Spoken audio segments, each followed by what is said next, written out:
Olá, amigo. Olá, amiga. Damos sequência com mais este estudo ao tema Preparação para o Tempo do Fim. Esta é uma produção de apoio ao estudo da lição da Escola Sabatina e neste trimestre temos o tema geral Preparação para o Tempo do Fim. Bom, não estamos falando necessariamente de alguma atitude, alguma provisão que você precisa fazer para o tempo do fim, mas de coisas que você deve entender, coisas que você deve saber e que poderão te ajudar a preparar-se para o reino de Deus, para a nova terra, que será a sequência de tudo isso que nós vemos quando o fim então chegar.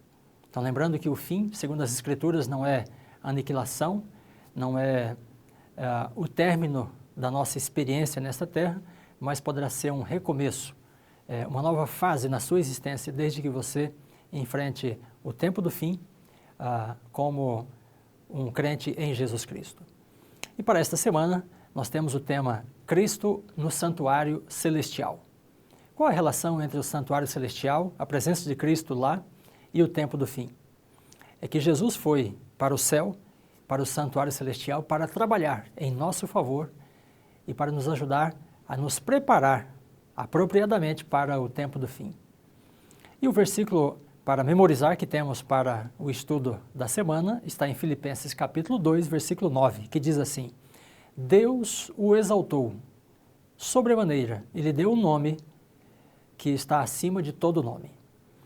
Então, a Jesus Cristo no santuário, o seu ministério no santuário, é algo decorrente de sua exaltação. Ele ascendeu ao céu após a ressurreição e Deus o exaltou, recebendo a sua direita como corregente sobre o universo e também como ministro do santuário celestial.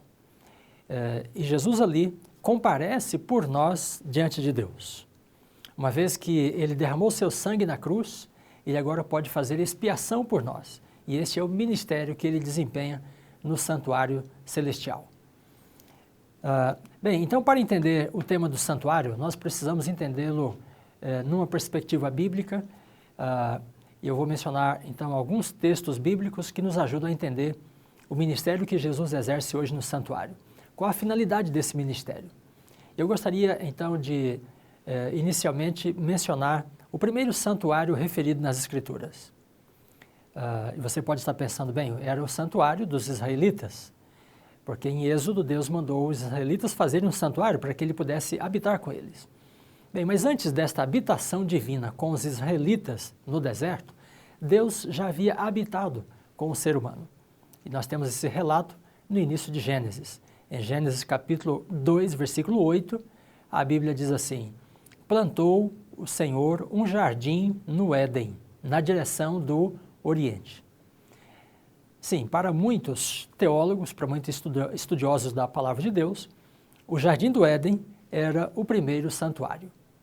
E essa expressão bíblica, ao dizer que o Éden estava na direção do Oriente, já nos sinaliza esta questão, porque o Oriente, nas Escrituras Sagradas, é a localidade de onde Deus se manifesta.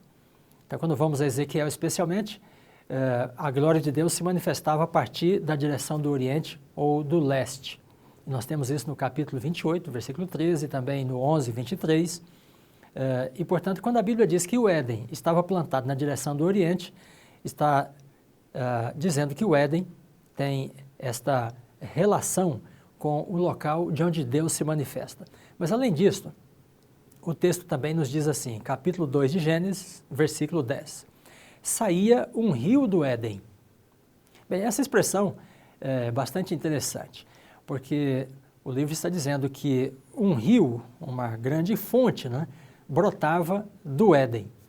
E nós só temos 3 lugares na Bíblia em que essa expressão é dada desta forma, em que essa linguagem é utilizada.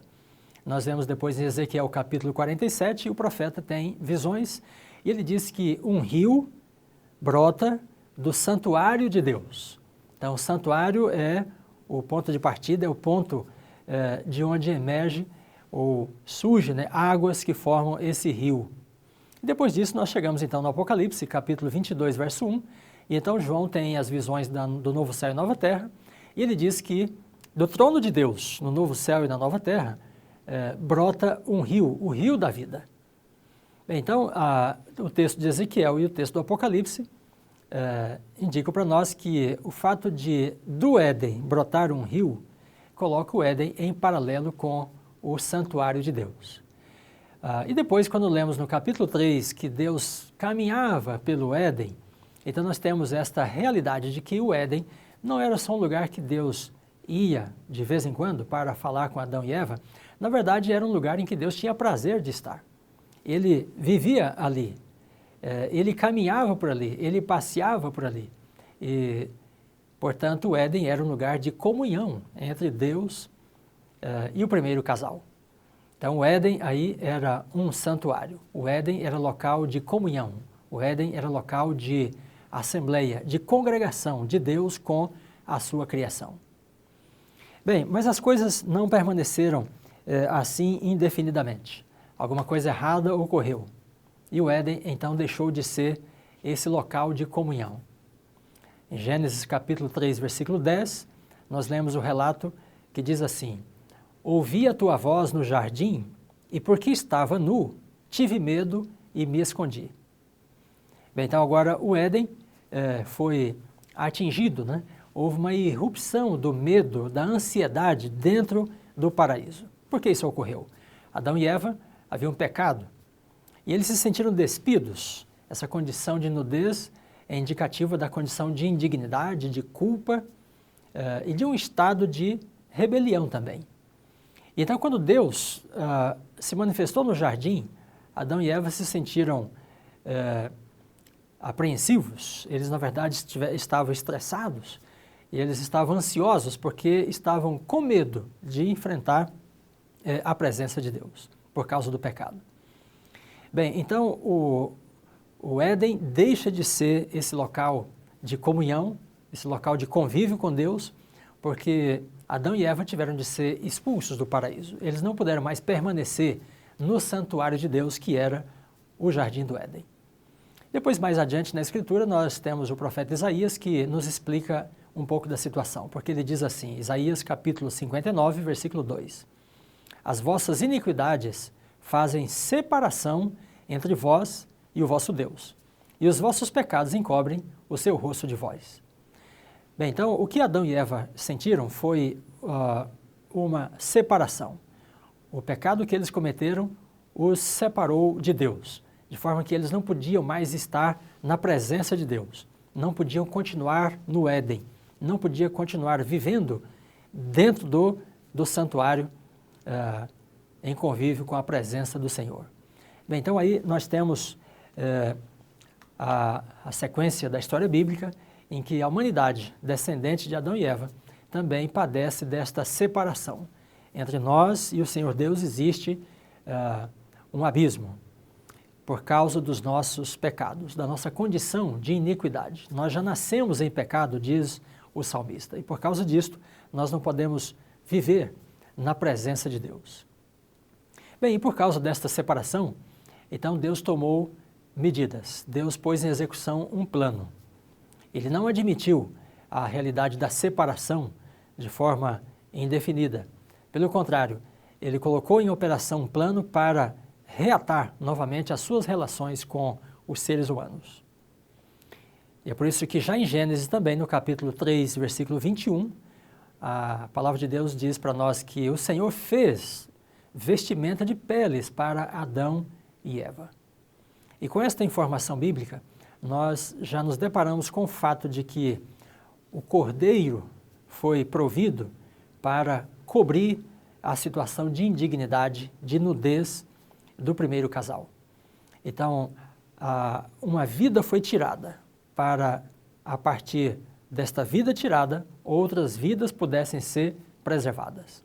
Quem sabe um animal, um cordeiro, foi sacrificado no Éden para daí, então, a provisão de peles para a vestimenta, a fim de cobrir Adão e Eva. E depois disso, então, o que nós temos ao longo da Bíblia é uma manifestação constante do plano da salvação. E o plano da salvação é explicado, é exemplificado para nós ao longo da Escritura, muitas e muitas vezes, a partir desta desta questão central e principal. O Cordeiro de Deus se manifesta e é sacrificado para tirar o pecado do mundo. E quando chegamos, por exemplo, em Gênesis, então Deus se levanta para tirar Israel do Egito. Israel estava escravo, cativo no Egito. Mas para que eles saíssem, eles precisavam de sacrificar um cordeiro. E foi assim então que se celebrou a primeira Páscoa. E nós lemos então em Êxodo capítulo 12 as instruções divinas para a celebração da Páscoa. E os israelitas então aprenderam que a partir do sacrifício do cordeiro, eles poderiam alcançar uma nova condição diante de Deus. E Deus os instruiu dizendo que o cordeiro para a Páscoa deveria ser sem defeito. Êxodo capítulo 2, versículo 5. Ele também diz, vocês vão sacrificar o cordeiro e tomar o sangue do cordeiro e marcar as ombreiras da porta das residências de vocês. Então todas as casas dos israelitas deveriam ser marcadas com o sinal do sangue do cordeiro. E depois Deus diz, e o sangue vos será por sinal. Que sinal? Sinal de que o povo de Israel estava sob a redenção por causa do sangue do cordeiro que foi derramado por eles. Então esse cordeiro da Páscoa apontava para o cordeiro verdadeiro que viria, né, na plenitude dos tempos, Jesus Cristo, nosso Salvador. Bem, então, ao longo da Escritura, o sacrifício do cordeiro é a medida que Deus toma para romper com esta separação que o pecado ocasionou entre ele e a sua criação. Então, quando os israelitas pecavam e sacrificavam o cordeiro, o sentimento de culpa podia ser tirado deles e eles se sentiam em paz novamente e se sentiam aceitos e abençoados por Deus porque estavam debaixo do benefício, da propiciação do sangue do cordeiro. O Cordeiro de Deus provido para a salvação. Então, quando chegamos no Novo Testamento, uma das primeiras expressões usadas para a pessoa de Cristo, por parte de João Batista, em João capítulo 1, versículo 29, quando ele se refere a Jesus com as palavras, eis o Cordeiro de Deus que tira o pecado do mundo. Então, João Batista olhou para Cristo e o identificou como a oferta, aquele que viera como Messias, em cumprimento do que era prefigurado pelo Cordeiro sacrificado ao longo do Antigo Testamento. E é com base nisto que o profeta, o apóstolo Pedro, na sua primeira carta, no capítulo 1, versículos 18 e 19, o apóstolo Pedro diz, não foi mediante coisas corruptíveis que fostes resgatados, mas pelo precioso sangue, como de cordeiro, sem defeito e sem mácula, o sangue de Cristo. Então, o sangue de Cristo, como o Cordeiro de Deus, era a condição para que a redenção pudesse ser disponibilizada para o pecador. E quando Pedro usa a expressão resgatado, essa é uma expressão bíblica extremamente significativa, porque ela nos remete a antigas situações no contexto bíblico, quando os israelitas se endividavam, entravam em falência, quando eles se tornavam escravos, servos, e então para serem redimidos, resgatados, comprados dessa situação, então entrava em ação a figura do chamado Goel, que era o libertador, um parente próximo, que podia pagar o preço da dívida e então trazer de volta a liberdade àquele que estava cativo. Então essa linguagem usada por Pedro nos coloca diante dessa situação, de que pelo sangue de Cristo, nós podemos ser comprados dos nossos pecados para sermos, então, livres outra vez e propriedade de Deus. Bem, então, esta é uma questão importantíssima nas Escrituras Sagradas, porque, na verdade, a cruz de Cristo, em que o Cordeiro é sacrificado, é, de fato, o centro da Escritura. É o centro do plano da salvação. Porém, o plano da salvação não se consuma aí, ele não se finaliza na cruz, ele está garantido na cruz porque a oferta foi feita. Mas após a cruz, Jesus ressuscita, ele retorna para o céu e então retorna para o santuário celestial. Com que finalidade? Com que propósito? A Bíblia se refere então a Jesus no santuário celestial. Bem, aí nós vamos para Hebreus, porque Hebreus é a carta apostólica que trata da questão da nova aliança, o santuário celestial e o ministério do sacerdote perfeito, o sacerdote Jesus Cristo.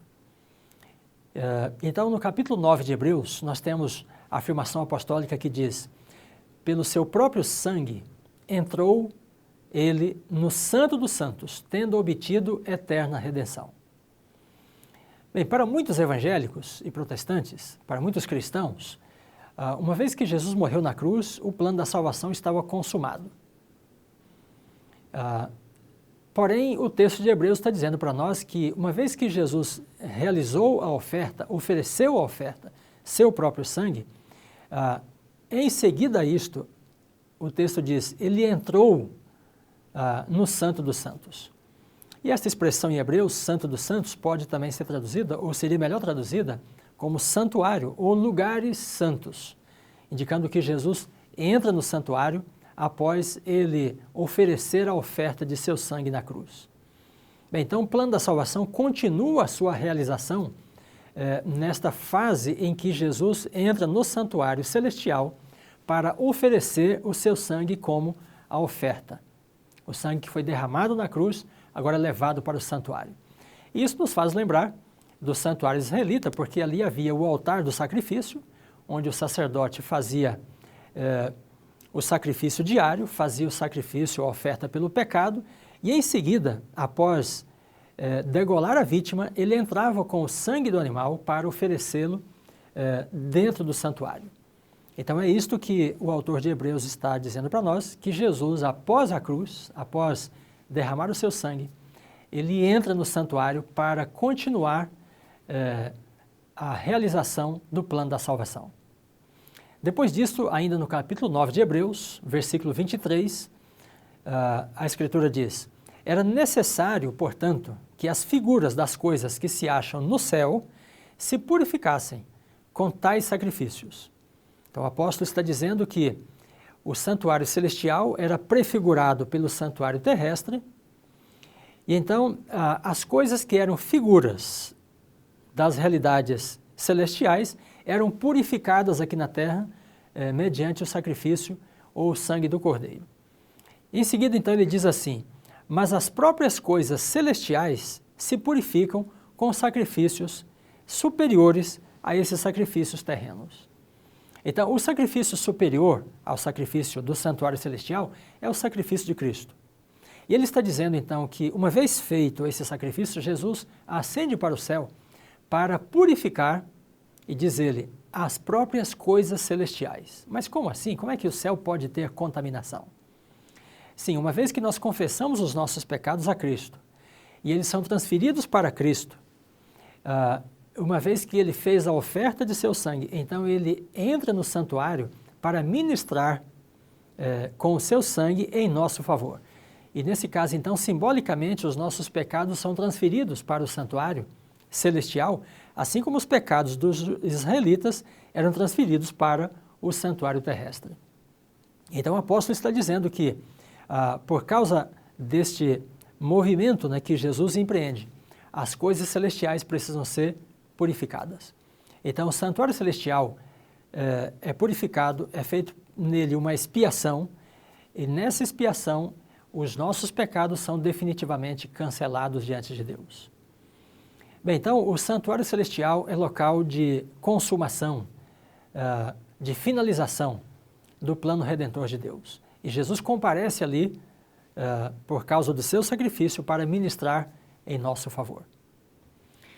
Nesta sequência de pensamento é que chegamos no Apocalipse, e então no capítulo 8 de Apocalipse, versículo 3, o profeta João nos diz que Jesus ministra junto ao altar de ouro, que é o altar do incenso, e ele ministra oferecendo o incenso, que são as orações de todos os santos, diante de Deus. Então, tanto em Hebreus quanto em Apocalipse, nós temos esta confirmação de que Jesus comparece por nós diante de Deus. E esta imagem bastante familiar no texto bíblico, se você vai para a internet e digita sumo sacerdote, santuário celestial, você se depara com esta imagem que testifica para nós de Jesus como o ministro do santuário celestial, aquele que comparece em nosso favor. E ainda em Hebreus, no capítulo 9, o apóstolo diz assim: Jesus, como precursor, entrou por nós, tendo se tornado sumo sacerdote para sempre, segundo a ordem de Melquisedeque. Bem, então, além de ser a oferta, o sangue do sacrifício, Jesus também é o sacerdote do santuário celestial. E o autor de Hebreus diz que ele é da ordem de Melquisedeque. Melquisedeque era rei de Salém, a quem Abraão pagou o dízimo, e ele era sacerdote de Deus. E Melquisedeque entra no texto bíblico assim, sem linhagem, sem apresentação da sua ascendência, e isso então permite o autor de Hebreus dizer que Jesus, que também não teve uma origem, Jesus, que é o Deus eterno, é um sacerdote segundo a ordem de Melquisedeque. Bem, o livro de Hebreus tem muito a nos dizer acerca do ministério de Cristo no santuário celestial. No capítulo 8, versículo 1, o apóstolo diz: o essencial das coisas que temos dito é que possuímos tal sumo sacerdote, que se assentou à destra da majestade nos céus, como ministro do santuário. Bem, embora não seja claro para todos os cristãos, a realidade do ministério sacerdotal, o sumo sacerdotal de Cristo nos céus, é claramente atestada pelo texto bíblico. Então, o autor de Hebreus está dizendo que o resumo, o mais essencial de tudo aquilo que tem sido pregado, o essencial no Evangelho, é que nós temos um sumo sacerdote que comparece por nós diante de Deus. E esse sacerdote é o próprio Jesus. Bem, uma vez que Jesus ascendeu ao céu e iniciou o seu ministério como ministro no santuário celestial, o que nós ganhamos com isto? Qual é a sequência disso que Jesus faz aí no céu em nosso favor? Qual é o apelo de Hebreus em relação aos crentes, tendo em vista que eles têm um ministro, um sacerdote diante de Deus? Então nós temos um apelo que é recorrente em Hebreus. E eu gostaria de mencionar inicialmente Hebreus capítulo 10, versículos 19 e 20, onde o apóstolo diz assim: tendo, pois, irmãos, intrepidez para entrar no Santo dos Santos, pelo sangue de Jesus, pelo novo e vivo caminho que ele nos consagrou pelo véu, isto é, a sua carne, o seu corpo. Bem, agora nós chegamos aqui ao ponto em que o nosso estudo retoma aquelas ideias que estabelecemos a princípio. Adão e Eva estavam no santuário, eles estavam na presença de Deus, porém o pecado os impediu de permanecer na presença de Deus. Porém Deus entra com um plano de salvação, o sacrifício do Cordeiro, e o Cordeiro verdadeiro é Jesus Cristo. Então o apóstolo, o autor de Hebreus, ao falar sobre Jesus no santuário, nos faz esse chamado, esse apelo. Tendo, pois, irmãos, intrepidez para entrar no Santo dos Santos. Ora, por que nós somos chamados a entrar no Santo dos Santos? Aí ele diz, Jesus entrou primeiro por nós no Santo dos Santos. Agora nós somos chamados a entrar. E eu volto a dizer que aqui, Santo dos Santos, pode ser uma expressão simplesmente traduzida por santuário. Ou seja, ele está dizendo que nós devemos ter coragem, ousadia, intrepidez para entrar no santuário celestial. Por quê? Porque o caminho do santuário está aberto. Está aberto, está franqueado para nós por causa do sacrifício de Jesus. Então, se Adão e Eva lamentaram por muito tempo que o Éden estava trancado para eles, e de fato estava lá um anjo e uma espada que os impedia de entrar, para que eles não comessem da árvore da vida e não vivessem eternamente em pecado, se eles lamentaram porque houve uma separação entre eles e Deus, o autor de Hebreus está dizendo, esta separação já não existe mais. Porque aqueles que estão em Cristo, por causa de seu sacrifício, podem entrar novamente na presença de Deus e ter convívio com o Senhor Deus outra vez. Por isso o apóstolo faz esse apelo com palavras fortes. Tendo, pois, irmãos, intrepidez para entrar no Santo dos Santos.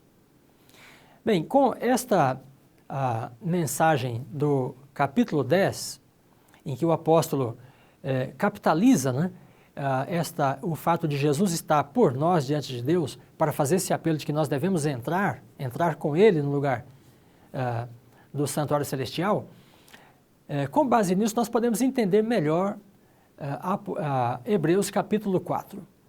Você já deve ter se deparado com esse texto em que o apóstolo usa a linguagem do sábado e diz que muitas pessoas não entraram no descanso. E aqueles que não entraram por causa de incredulidade, porque não confiaram em seu coração nas promessas de Deus. E então, em Hebreus capítulo 4, nós somos chamados a entrar no descanso de Deus. Sendo que descanso aí é uma referência ao sábado, mas é também uma referência ao santuário celestial. Porque no Antigo Testamento, o lugar de descanso de Deus era o seu santuário.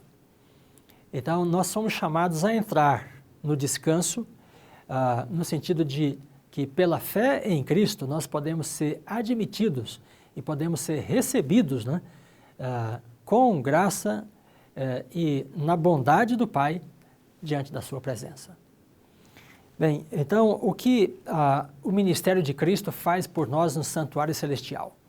Jesus, uma vez feito o sacrifício na cruz e tendo ascendido ao santuário, ele abriu o caminho do Éden, em que você pode entrar novamente por causa da graça de Jesus. Então, quando lemos Hebreus a partir dessa perspectiva, esta carta apostólica se torna num convite para uma experiência sem precedentes para os cristãos. Por exemplo, no capítulo 10, verso 25, o apóstolo diz assim: não deixemos de congregar-nos, como é costume de alguns. E às vezes lemos esse texto, não entendemos exatamente por que o apóstolo fala de congregar, nesse contexto em que ele fala do santuário celestial e do ministério de Jesus no santuário. Mas quando chegamos ao capítulo 12, os versos 18 a 22, então entendemos melhor o que ele está falando em termos de não deixar de congregar. O que tem a ver congregar com entrar no descanso ou entrar no santuário? Hebreus 12, 28 responde para nós. Então o texto diz assim: não tendes chegado ao fogo ardente. E aí ele usa uma série de expressões que são relativas ao Sinai, à experiência de Israel com Deus no Monte Sinai, quando o monte tremia e fumegava e parecia uma fornalha, como diz o texto bíblico. Então o apóstolo segue dizendo: mas tendes chegado ao Monte Sião, à cidade do Deus vivo, à Jerusalém celestial e à incontável hoste de anjos, e à universal assembleia, e a Deus, e a Jesus, o mediador da nova aliança. Bem, mas o que ele está querendo dizer com isso? Ele está dizendo que quando os cristãos entram em assembleia, na sua congregação, e começam a adorar a Deus, e a cantar, e a orar a Deus, né, eles na verdade não entram num santuário feito por mãos, o simples templo em que nós congregamos. O apóstolo está dizendo que a congregação dos cristãos os coloca diante do próprio Deus, de forma que enquanto eles estão em congregação, invocando o nome de Jesus, os cristãos entram de fato no santuário celestial. Por isso o apóstolo diz: tendes chegado ao Monte Sião, à cidade do Deus vivo. Então, amigo e amiga, pela fé, quando nós adoramos a Deus, quando buscamos a Deus pelos méritos do sangue de Cristo, nós, como congregação de servos de Deus, somos recebidos na própria comunhão dos anjos, dos querubins, dos serafins. Na verdade, somos recebidos na comunhão do Pai eterno. Porque assim como ele estava com Adão e Eva no paraíso, agora, pelo sangue de Cristo, nós podemos estar novamente no Éden, no santuário, na presença do nosso Deus. Então isso indica para nós que o ministério de Cristo no santuário é da maior importância. E nesse ministério ele comparece em nosso favor. Ele comparece para reatar as nossas relações com o Senhor Deus, relações que tinham sido interrompidas por causa do pecado. Portanto, você é convidado a entrar no Santo dos Santos, a entrar no descanso de Deus. E esse descanso está franqueado para você porque Jesus cruzou o caminho, Ele abriu a porta e nós podemos ser recebidos na presença de Deus novamente, como se nunca tivéssemos pecado. Com estas considerações, eu espero que você leia o livro de Hebreus com novos olhos e entenda que o convite feito para que nós entremos com intrepidez no Santo dos Santos é também uma afirmação de que nós somos inteiramente aceitos e amados em Jesus Cristo. Nós estamos de volta a uma nova relação com Deus, como estavam Adão e Eva antes do pecado.